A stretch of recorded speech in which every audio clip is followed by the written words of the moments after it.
പരിപ്പ് കറി ഉണ്ടാക്കുമ്പോൾ ഈ ഗ്യാസ് വരാതിരിക്കാൻ ഒരു കുറുക്ക് വഴി ഉണ്ട്, അതറിയോ നിനക്ക്? നല്ല രീതിയിൽ വേവാനും ഹെൽപ്പ് ചെയ്യും, അതുപോലെ തന്നെ ഡൈജഷനും പ്രോപ്പർ ആവും, ഈ ഗ്യാസ് കീഴ്വായു ഒന്നും ഉണ്ടാവില്ല. ഇന്ന് പരിപ്പും പപ്പായും ഒക്കെ ആയിട്ടാണല്ലോ, നാളെ ഇപ്പൊ ഗ്യാസ് ഒക്കെ വന്നിട്ട് നീ ലീവായിരിക്കില്ലേ? ശരിക്കും ഈ പരിപ്പ് കറി ഉണ്ടാക്കുമ്പോൾ ഈ ഗ്യാസ് വരാതിരിക്കാൻ ഒരു കുറുക്ക് വഴി ഉണ്ട്, അതറിയോ നിനക്ക്? എനിക്ക് അതൊന്നും അറിയില്ല.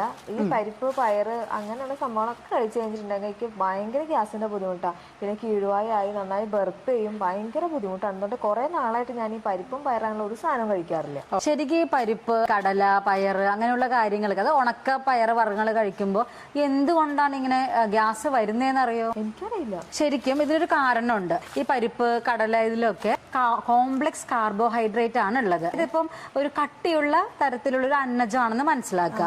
അതുകൊണ്ട് തന്നെ ഇത് വളരെയധികം നാരുകൾ ഇതിൽ കൂടുതലാണ്. കട്ടിയുള്ള അന്നജം ആയതുകൊണ്ട് തന്നെ നമ്മുടെ വയറിനെ ഇത് കംപ്ലീറ്റ് ആയിട്ട് ദഹിപ്പിക്കാനുള്ള കഴിവ് നമ്മുടെ വയറിനില്ല. കംപ്ലീറ്റ് ആയിട്ട് ദഹിക്കാത്തത് കൊണ്ട് ഈ ഫുഡ്, ഈ പയറൊക്കെ നമ്മുടെ വൻകുടലിലോട്ട് പോകും. ഇത് കംപ്ലീറ്റ് ആയിട്ട് ദഹിച്ചിട്ടില്ലല്ലോ.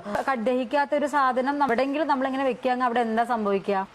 പുളിക്കാനായിട്ട് തുടങ്ങും. ദഹനം പൂർത്തിയാവാത്ത ഈ പയറ് വൻകുടലിലോട്ട് എത്തുമ്പം അവിടെ വെച്ച് ഫെർമെന്റേഷൻ നടക്കും. ഈ ഫെർമെന്റേഷന്റെ ഭാഗമായിട്ട്, അതായത് ഈ പുളിപ്പിക്കലിന്റെ ഭാഗമായിട്ട് അവിടെ കുറച്ച് ഗ്യാസസ് ഉണ്ടാവും. അതായത് carbon dioxide, hydrogen, methane പോലത്തെ ഗ്യാസുകൾ ഉണ്ടാവും.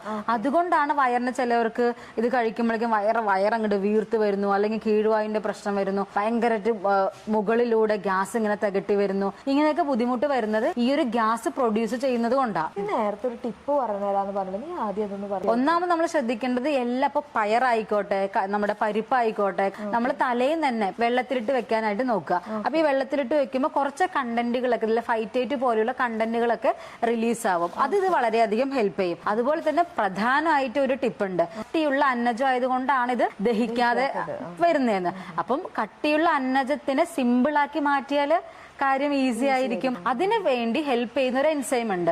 അതിന്റെ പേരാണ് ആൽഫ ഗാലക്ടോസിഡേസ് എന്ന് പറയും. ഈ എൻസൈം ഉണ്ടെങ്കിൽ ഇത് നന്നായിട്ട് ഡൈജഷൻ നടക്കാനായിട്ട് ഹെൽപ്പ് ചെയ്യും.